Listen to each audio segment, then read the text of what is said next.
Good morning. It is June 11th, 2018, and I'm popping on today to talk about um, one of my pet peeves. Um, every time you turn on a news show or anything and they're talking about the United States and our process, our political process, um, they talk about democracy. Um, they say flat out, we are a democracy. This or that threatens the democracy, the United States democracy. And they've been saying that for decades now. I was born in 1964, and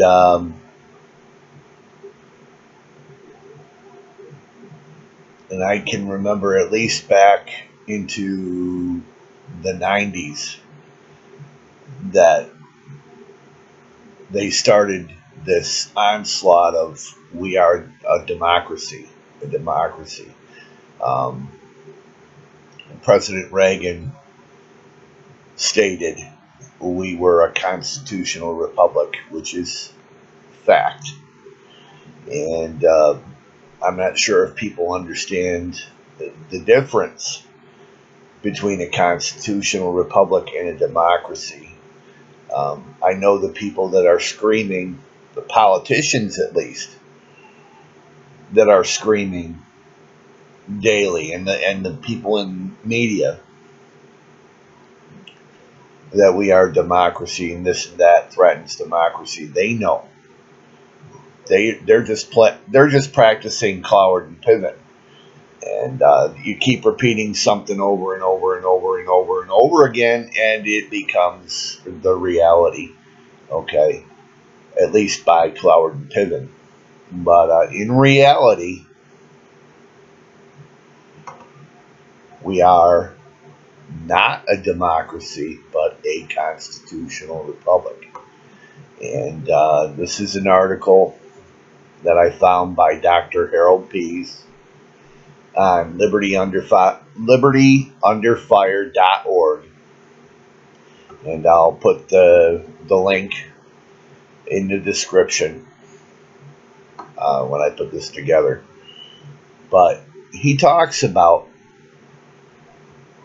the framers when they were discussing um, putting together our Constitution and deciding what kind of government that we were going to have. They talked about democracy, and the overwhelming sentiment was democracy was mob rule. Um, the mob, in essence, if the mob votes to jump off the Empire State Building, then what do you do in a democracy? What's your recourse to tell people you're not going to jump off the Empire State Building? Okay? Democracy is mob rule, and the framers rejected it. And this is what Dr. Harold Pease writes. The founding fathers universally rejected democracy and hoped that posterity would never turn the United States into one. The word they used was republic.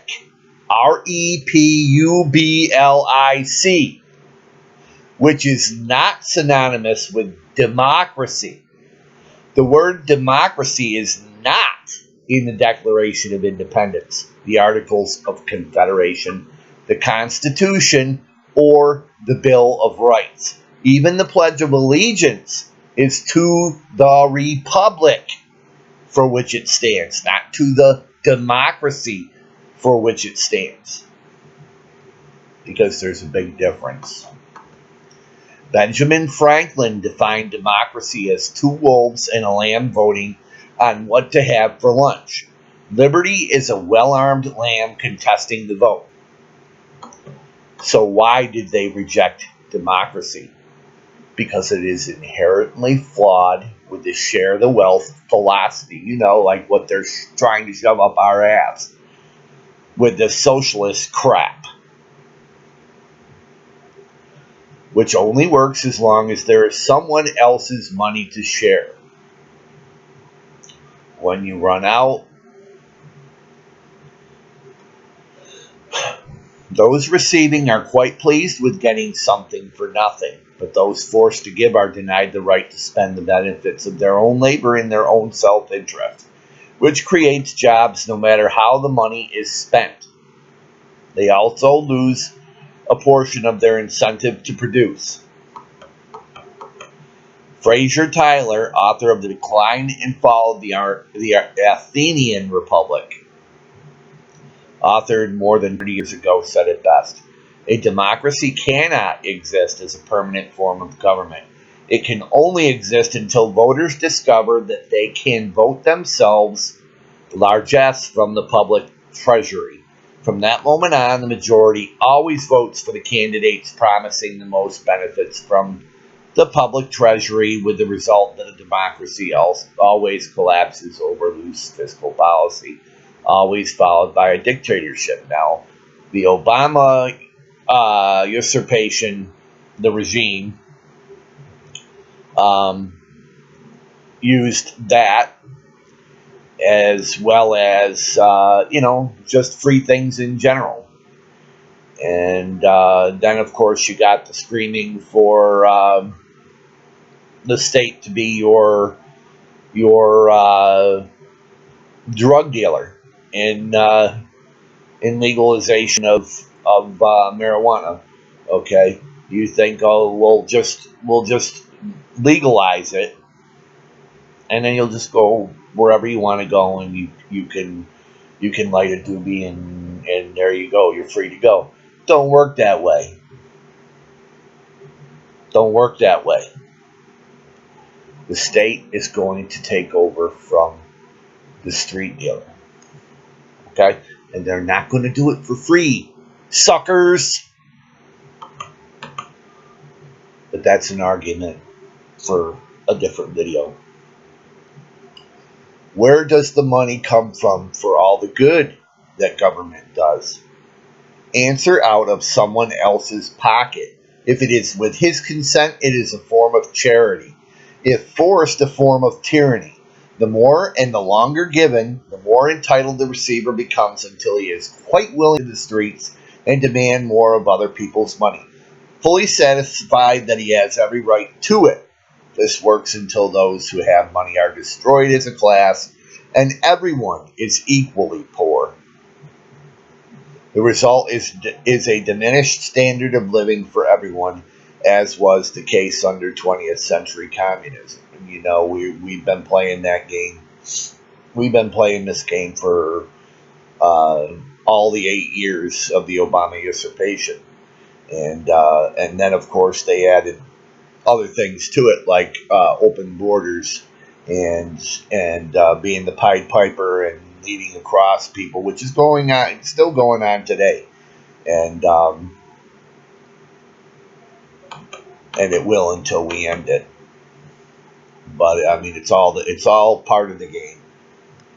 This is what democracy allows. When they're preaching this democracy at you, they're telling you that whoever is in charge by the elections, which of course it's no longer the majority who votes for in the elections, it's whoever owns the ballot box. And there's a story on George Soros and two members of the British Royals, who have essentially just finished deal to own 90% of our electronic voting things. You know what they're going to do with that, and you know why they're doing it. Okay, they're preparing to take it back. But yes, this is part of my argument. But I'll get into that more later. Back to what I was reading. A democracy gives us the principles of majority rules and frequent elections with options, but little more. It does not protect us from the government's redistribution of wealth philosophy, which entitles the less productive to get something for nothing. A republic includes frequent elections with options. It also gives place to majority rules, but only to a point. It's a part of the process in a constitution. Democracy is part of, to an extent, just to a line, but only to a point. For as your mother told you growing up, the majority is not always right. Like a majority who would tell you to open your borders and allow everybody in if you believe that the majority is in fact for that. A republic is also based upon natural, unalienable rights that come from a source higher than man. For example, life, liberty, and the pursuit of happiness. Now, how many times have we heard this? At least when we were growing up, probably back before the 80s and 70s, and in that area, and they started changing. Actually, the federal government started taking over and imposing its will, which is unconstitutional as well. Minority rights are protected from the majority in a republic. A lynch mob is democracy. Everyone voted but the man being lynched. A republic rescues this man, gives him a fair trial with a bona fide judge and witnesses for his defense. In a republic, there is an emphasis on individual differences rather than absolute equality, which is what the socialists always talk about. Absolute 100% equality, but of course, for their goals, it isn't absolute equality. Such individual differences are seen as a strength in a republic, which is why we survived as long as we did. Our differences. The only thing the thing that binds us is our blood, and we all bleed red. Such individual differences are seen as a strength in a republic rather than as a flaw under democracy, which equates sameness as equality. Limited government is also a major aspect of a republic. The government is handcuffed from dominating our lives. There is a list of functions and a clear process for obtaining additional power. Finally, there is a healthy fear of the emotion of the masses, destabilizing natural law upon which real freedom is based. The only problem we have in the way this is set up, there weren't term limits, and that's something we're going to need to address. It's essential to us surviving as the republic that the framers set up.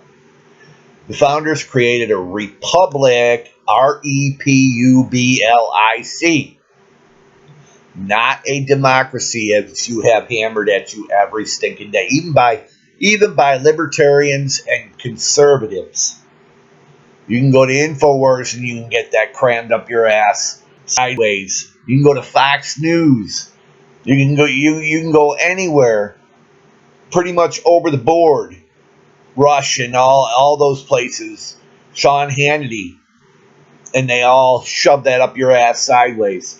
Every once in a while, they'll come up and say, "No, we're a constitutional republic," but then they step right on that and go back to the democracy bullshit. The Constitution, as designed, is the mechanism to ensure we stay a republic, which is why they are fighting the Constitution, why they want to say it's old, it's outdated, because it ultimately is the only thing standing in their way besides we the people, our freedom to speech, our freedom to religion, our freedom to peacefully assemble, and our freedom to own weapons and defend our persons. Okay, those are essentials, and why they were set into the whole weaving. Uh, we must demand from our leaders a strict adherence to that document in order to preserve our liberty and that of future generations. Dr. Harold Pease is an expert on the United States Constitution. He has dedicated his career to studying the writings of the Founding Fathers and applying that knowledge to current events. He has taught history and political science from this perspective for over 25 years at Taft College. Okay. Gone on for 16 minutes here, so we're almost done. I just, the reason I came up and did this, I've been wanting to do this video for a long time, but I watch a lot of InfoWars, and one of the shows that I watch a lot is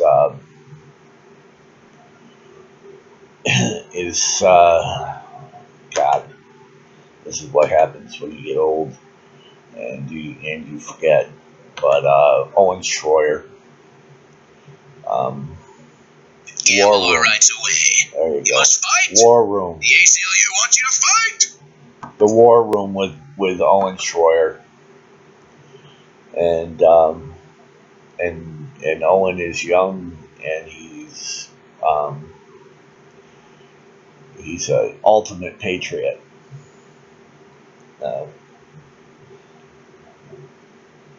But he was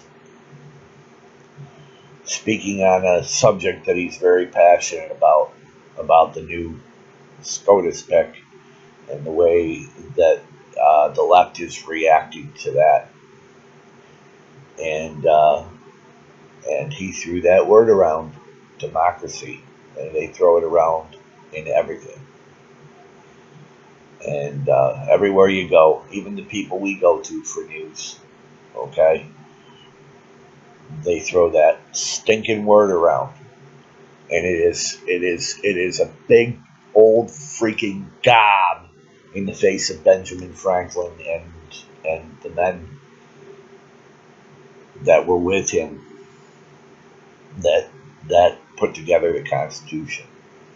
I mean, it's a huge friggin' gob, and they just got so used to it. It's not that they don't understand. It's not that Owen Schroyer doesn't understand, and Alex Jones, and David Knight, and all those Rob Dew and all those people. They understand. It's just that they get into the passion of what they're saying, and you've heard that in your ear. Democracy, democracy. It threatens our democracy. Threatens our democracy. That's what he was talking about how this Supreme Court pick threatens our democracy. Yeah, it does threaten their democracy. Okay? We cannot get into this thing of the Cloward and Piven repeat shit, and that to the point that we are repeating what we know is not true. It just slips off our tongue because we're so used to hearing it. Okay? We are a constitutional republic. That is why we have an electoral college. That's why they want to get rid of the electoral college. Why you have states that have voted to reject the will of the people through the electoral college, because they know, and they've for so long, especially from the 90s on.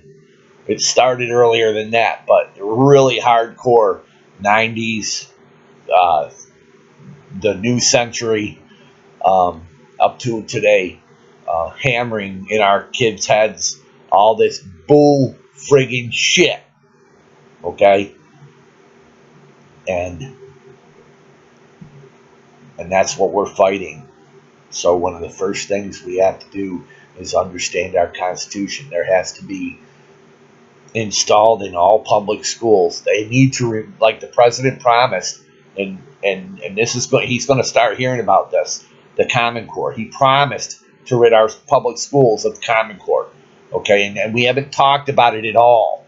And Betsy DeVos doesn't seem to be concerned with it. In fact, she seems to like it, and she seems to want to expand into European teaching and that kind of stuff through the unconstitutional federal government thing. We need to start stepping up and protecting our children's minds, okay? Because in the end, it's going to be their bodies that are going to be put on the freaking line because we don't have the freaking balls, the nuts. We like to talk. This is what patriots do. If they do this, if they do that, and all the while,